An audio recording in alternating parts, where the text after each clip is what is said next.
Welcome to Spotify's fourth quarter 2019 financial results question and answer session. A copy of the company's shareholder letter, issued pre-market open today, is available on the investor relations website, investors.spotify.com. This call is being recorded and an archived replay will be available on the IR site after the event concludes. I will now turn the call over to Paul Vogel, Chief Financial Officer. You may now begin your conference. Great. Thank you and welcome to Spotify's fourth quarter 2019 earnings conference call. Today's call will follow a similar format to prior quarters. We will start with opening comments from our CEO, Daniel Ek. After the remarks, Daniel and I will be happy to answer your questions. Questions can be submitted either through the widget alongside the webcast or by emailing directly to ir@spotify.com. We'll get to as many questions as we can, and the call will last approximately 30 minutes. And let me quickly cover the safe harbor. During this call, we will make forward-looking statements, including projections or estimates about the future performance of the company. These statements are based on current expectations and assumptions that are subject to risks and uncertainties. Actual results could materially differ because of factors discussed on today's call and in our letter to shareholders and filings with the Securities and Exchange Commission. During this call, we refer to certain non-IFRS financial measures. Reconciliations between our IFRS and non-IFRS financial measures can be found in our letter to shareholders in the financial section of our investor relations page of our website and also furnished today on Form 6K. And with that, I will turn it over to Daniel. All right. Hey, everyone, and thanks for joining us. So Q4 was another strong quarter and 2019 a strong year as the business once again met or exceeded our guidance by pretty much every measure. So we're very pleased with the momentum we have entering 2020. In 2019, we outlined a vision to expand beyond just music, and we made significant progress in our goal to become the world's #1 audio platform. And just a year ago, we announced the acquisitions of Gimlet and Anchor and subsequently Parcast. And today, we've doubled down on our audio strategy with our acquisition of Bill Simmons' The Ringer, bringing a new group of highly loyal sports and pop culture fans to the platform. We also shared today that in the fourth quarter, we saw approximately 200% growth in podcast hours streamed year over year. And it's clearer than ever to us that podcast listening is driving overall health in our business. Retention is up in each of our top 20 markets, and we know that retention leads to higher conversion and lifetime value. And as we said, we're just getting started. And due not only to the acceleration in growth we're seeing at the top of the funnel, but really the improved engagement overall, I'm more confident than ever in our direction and in our strategic bet in audio. History has shown us that while we're usually right in predicting the outcome of our strategy, exact timing can be uncertain. So in 2018, for instance, we indicated that our focus was on driving MAU growth, and we invested in product and innovation and launched an all-new free experience on our ad-supported tier to give users a more engaging, tailored experience. And while we saw positive leading indicators, it really took until 2019 for the benefits of our investments to pay off in a big way. And we've now seen 3 consecutive quarters of accelerating MAU growth, including our results today, and we now have 271 million monthly active users. And that's more than 250 million users, and user growth is re-accelerating even in our most mature markets like the Nordics. And for a platform of our size, this re-acceleration in MAU growth is a rare and a powerful signal for future revenue growth. And as a result, we feel confident that we made the right investments then and that we're making the right investments now. But we have been fairly conservative in including potential increased benefits into our 2020 guidance because we're cautious in our ability to predict the exact timing. I am, however, very confident that these investments in audio and improving our platform will result in faster subscriber and revenue growth, just as it did in our user growth, and in greater user engagement, which we know drives improvement in churn and lifetime value. And as we grow, we continue to connect artists with fans on a scale that has never before existed, both through cultural moments like our year-end Wrapped campaign and also through developing tools and services in our marketplace offering. Sponsored recommendations, our first promotional service for artists and labels, have performed impressively, and we're encouraged by both the creator and user response. One example of the potential of this tool in creating awareness and scale for an up-and-coming indie artist is the recent success of Caroline's Trippie Redd, who leveraged sponsored recommendations and opened at #1. We're still very early in this effort, and as adoption picks up among our partners, we expect the growth rate to pick up as well and become a meaningful source of gross profit expansion in the coming years. So to summarize, I'm very pleased with the quarter and confident in our momentum entering 2020. We will continue to invest in our podcast efforts as we're seeing that our strategy is having tangible results on our business, and given that, we will continue to invest for growth. Let's now open the call for questions. Okay, the first question we have is from Justin Patterson at Raymond James. This is for Daniel. Daniel, last year you articulated Spotify's audio strategy and engagement metrics have trended nicely since that time. Could you talk through how engagement is trending in both English and non-English content? Second, The Ringer is a high-profile acquisition and a business with large reach and already high CPMs. Should we be viewing this content as it becomes exclusive, or do you see value derived through growing global reach and improving CPMs?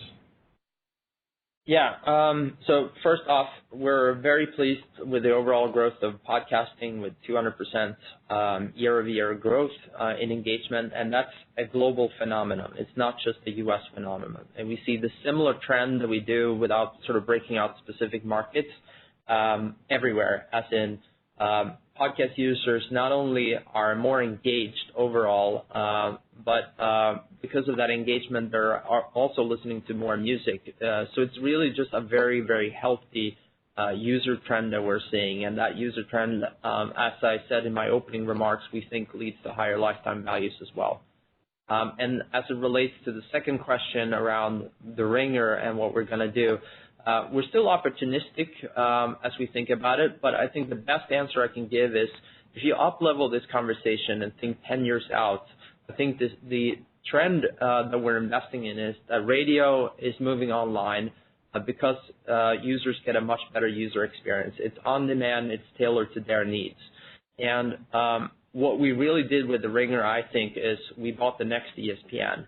And we think that's going to be a tremendously valuable property as we look at, the development of sports over the next decade and the billions of people that will start listening to audio. So we're just very excited about it, and we will invest in that trend. Great. The next question is from Eric Sheridan at UBS. Is there a way to unpack the components of gross margin full-year guidance, headwinds, tailwinds, and call options so investors can better understand what might cause under or outperformance over the next 12 months against your long-term business goals? Yeah, so if you look at gross margin, I would say at a high level, there's a couple of trends. One, we've been pretty consistent that in our most recent round of label negotiations that we didn't expect much change to the rates we were paying.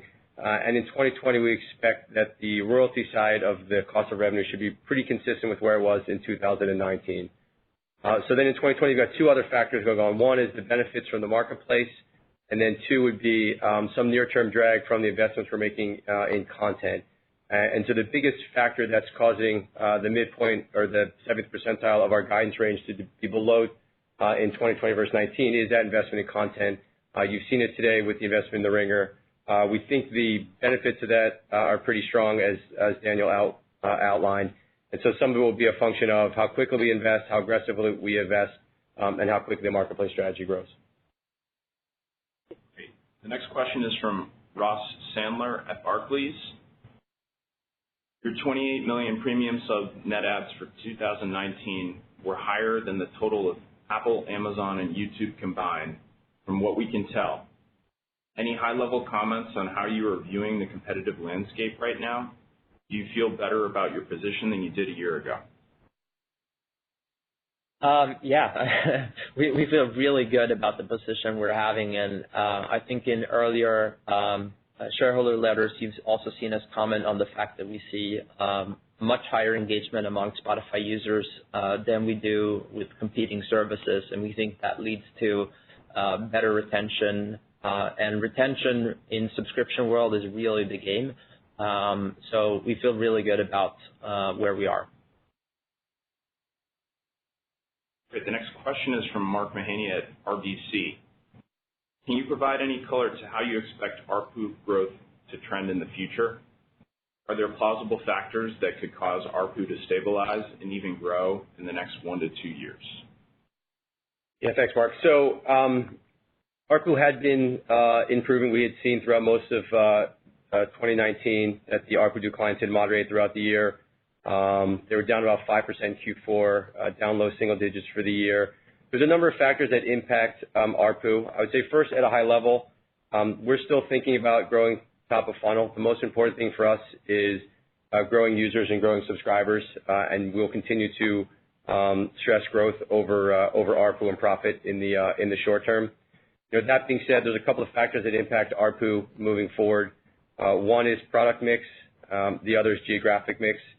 In the Q4, ARPU was negatively impacted by the addition of the 90-day trials, which were an extension and new in Q4 that we hadn't had before. That did impact ARPU a little bit. Going to 2020, there's some parts of that will continue or have continued into Q1. Geographic expansion will continue to weigh somewhat on ARPU. And in general, I think for 2020, we're looking at ARPU to be down in the low to mid-single digits again. Great. The next question is from Maria Ripps at Canaccord. Can you address the contribution of the 30 million euro benefit to gross profit from the two-sided marketplace? What were some key components, including that figure, and what were the key drivers incorporated in your target of 50% growth? To what extent do you expect sponsored recommendations to start contributing in 2020? So lots happening in the marketplace department, and usually, again, sponsor recommendation is one of the few products. You saw Soundtrap, you saw some strong subscriber growth there. You saw us acquiring SoundBetter as part of our marketplace offering. So it's really a portfolio of different services that are the makeup of this. And as we come into 2020, you will certainly see us invest more and launch new products and offering. And the function of the growth is really just to take up among our creator base how many of them are using these tools and services and to what extent they're using these tools and services. And I would just add, and within that 30 million, it's a gross profit number because some of the benefits we see are on the revenue side. Some of the benefits we see just directly hit the gross margin in the form of different royalties or license payments. So that's why we framed it out as a gross profit benefit. Great. The next question comes from John Egbert at Stifel. Can you discuss the slow start in the ad-supported business during Q4 in a little greater detail? And in general, how do you see demand for programmatic audio ads developing in 2020 relative to past years? What are some of the impediments to the programmatic demand growing faster? Yeah, so Q4, we just quite frankly got off to a slow start. We talked about in Q3 some of the impact we had from the migration to a new order management system. Some of that carried over into Q4, not necessarily the technology side, but just on the momentum we had in the first half of the quarter. The momentum came back in the second half of the quarter. We hit plans for the back half, which just wasn't enough to make up for some of the shortfall in the first half. I would say on the programmatic side, the growth has been really strong. We continue to be really optimistic about programmatic audio. We're investing in the technology side. When you think about the advertising side, in Q4 alone, we launched dynamic ad breaks, so another product to help us monetize the ad platform better. On the podcasting side, we announced the addition of streaming audio insertion, which is a tool which we think will help us monetize podcasts going forward as well. So in general, we expect advertising to be stronger in 2020, and we expect it to ramp throughout the year. So the progression should get better, particularly as the podcast inventory grows. Great. Next question is from Richard Greenfield at Lightshed Partners. Where is your podcast market share in the U.S. today and for younger skewing podcasts? How high have you seen it rise relative to your competitors? Yeah, it's really hard to get accurate third-party measurements of where you stand in podcasting. But generally speaking, what we can say is that we're taking market share pretty much in all territories that we're in. internationally, by some third-party estimates, we're now number one in many of those markets already. So we're very pleased with that development. In the U.S., it's tricky to get accurate measures, so I can't really say the exact numbers, but we feel good about that we're taking market share for sure. Great. Next question is from Lloyd Walmsley at Deutsche Bank. How are conversion rates from MAU to premium as you have expanded into newer markets? Is a lot of MAU growth coming from lower converting markets? How should we think about that impact on conversion rates with strong MAU growth the last few quarters? Yeah, so I would say a couple of things. At a very high level, anytime MAU is growing, we feel really good about the health of the business.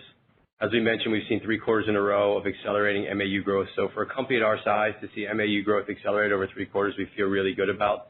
There are always periods of time where conversion looks like it's getting better, and there's periods of times where conversion looks like it's getting wider. But in general, what we've seen in history is that when we see top of funnel growth in MAU growth, we see conversion come to premium over time, and then we see the benefits on the revenue side from more subscribers and more advertising inventory. So we feel really good about it. We don't see anything in terms of geographic mix at this point in time that would change our ability to convert or any of those dynamics to be different than we've seen in history. Just the addition I want to say is, as we said in our letter, the growth re-accelerated across 3 of our largest regions, North America, Europe, and Latin. So it is really an MAU story across all markets, not just the sort of emerging markets, which I feel really good about. And by some estimates now, we should be the largest U.S. audio streaming service as well. So we feel pretty good about that. Great. The next question is from Ben Swinburne at Morgan Stanley, and this one's for Daniel. Daniel, can you give us an update on label negotiations and whether marketplace revenue is being held back by the lack of agreements with remaining majors? Yeah, we really don't have anything new to say about it. As we said many times before, we feel confident about the outcome, but as always with the timing, it is difficult to predict. We feel that the discussions, however, are trending in the right direction. And as it relates to the marketplace thing, it's really a question of adoption. So to what extent that's impacted by any of the label discussions, I don't really know, and it's kind of hard to predict. But we certainly expect it to progress over the year, and we feel very confident in terms of just when you look at the leading indicator of just how the tools are performing. This is a really powerful tool. So for a music marketeer, having something like sponsored recommendation, it's really a dream come true. And because of that, we expect the demand to pick up over the year. Great. The next question comes from Kevin Rippey at Evercore ISI. Sales and marketing are ramping up. Can you give us some incremental color? Wondering how the new free trial initiatives are impacting LTV to SAC ratio. Yeah, so on the sales and marketing side, there is a lot of nuance and seasonality right now. So the 90-day free trial impacts sales and marketing because those costs end up on the marketing side. Historically, when we've had the 3 months for 99 cents, those costs have ended up in the gross margin side. So in periods of time where the offer is 90 days free, it hits sales and marketing, and other periods of time it hits gross margin. So that can fluctuate quarter to quarter depending on which promotion we're running. So that sales and marketing line was impacted by having more of those freer trials in Q4. And there will be some seasonality as we experiment and continue to adjust promotional activity throughout 2020. And when looking at LTV to SAC, nothing's really changed. The numbers have been pretty consistent over the last year or two in terms of LTV to SAC ratio. So we feel really good about continuing to add users and valuable users. Great. The next question is from Stephen Cahall at Wells Fargo. Presently, what sort of economics do you get when a user listens to a podcast that you do not own? How might this trend going forward, and what percentage of podcast listening is on podcasts that you do versus do not own?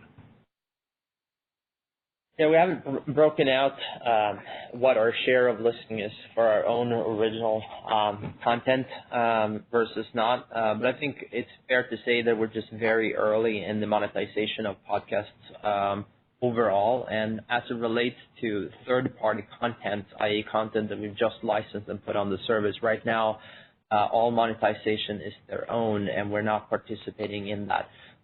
So as Paul mentioned earlier, as you look at the ad opportunity going into 2020, part of that is us experimenting with ad tools, and quite a few of them have the potential of obviously being very powerful for third-party podcasters as well. So long term, we feel very, very excited about the opportunity. We think we can bring a whole nother game of monetization for podcasters, and that will lead to just the overall growth of the podcasting industry. Great. The next question comes from Heath Terry at Goldman Sachs. Can you update us on where your capabilities sit in terms of your advertising technology platform? How much of your ad-supported and podcast ad inventory is being sold programmatically and targeted and measured through your ad tech stack? How would you characterize the roadmap for your ad technology, particularly for podcasts, and what impacts do you expect to have on monetization of your non-subscription listening? Yeah, I think I can start, and maybe Paul can chime in here. We obviously have a quite strong track record of monetizing music audio content. Monetizing podcast audio content is somewhat different. Certainly how it works today, but also where we want to bring the industry to. So we're developing a lot of those tools. Some of them you've heard us talking about, like the SII inserts, which is streaming audio inserts. We're still early days in terms of the development of those and trialing of those. But for us, when we look at the overall opportunity, it is pretty clear that we haven't added internet level monetization yet to audio. So all the things that you come to expect in video and display, in terms of measurability, in terms of just targeting, a lot of that is lacking in podcasts today. And you've seen it time and time again. As you add those capabilities, you generally can raise CPMs across the board because advertisers feel more certain about the results that they're getting. And if we do that, that's going to be a tremendous benefit for all the podcasting creators, but it's also going to be a tremendous benefit for Spotify.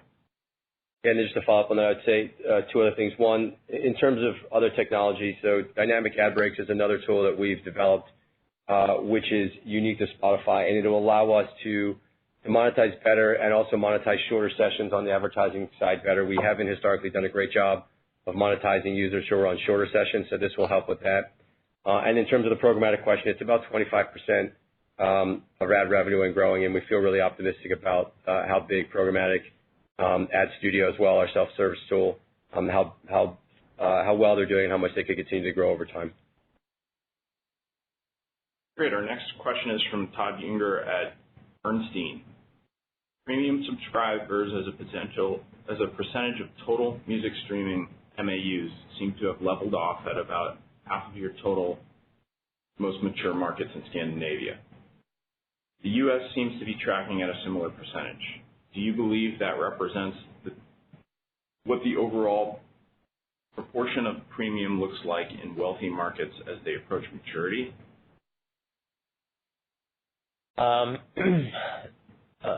Actually, I don't think we've seen that trend. I mentioned in my opening remarks that we're seeing a resurgence in user growth in, say, the Nordics as well. And if you look at what that means historically is that once we see user growth, that's the strongest leading indicator we have for future subscriber growth too. And the trend has been continuous all the way, which is that we keep on seeing conversion rates going up across the board, Nordic being way higher than the figures you're mentioning. It's hard for me to predict whether we're going to see the same trend across all other geographies, but we feel very confident that the longer the user stays with us, the more engaged they are, the more likely they are to convert into a paying customer. And that trend keeps on going even 10 years past our launch into the territory. So as it relates to newer territories, you certainly see some of the same indicators. Obviously, the methods in how they're converting are somewhat different based on local geographic nuances. The next question is from an individual investor. Does the management think that social is core to the music listening experience? How important is social feature in driving discovery, interaction, and engagement in music? Does Spotify intend to create more such social features in the app? Music is inherently social. We see that in pretty much all of our listening data. What most people associate with social, however, is user-to-user networks of people talking about music and exchanging songs. We have made a number of those experiments in the past and a number of those product launches. And for some of you that have been following us for a long time, you know that we launched Spotify in the US with Facebook integrations. We've been early pioneers in social. We keep on testing social efforts.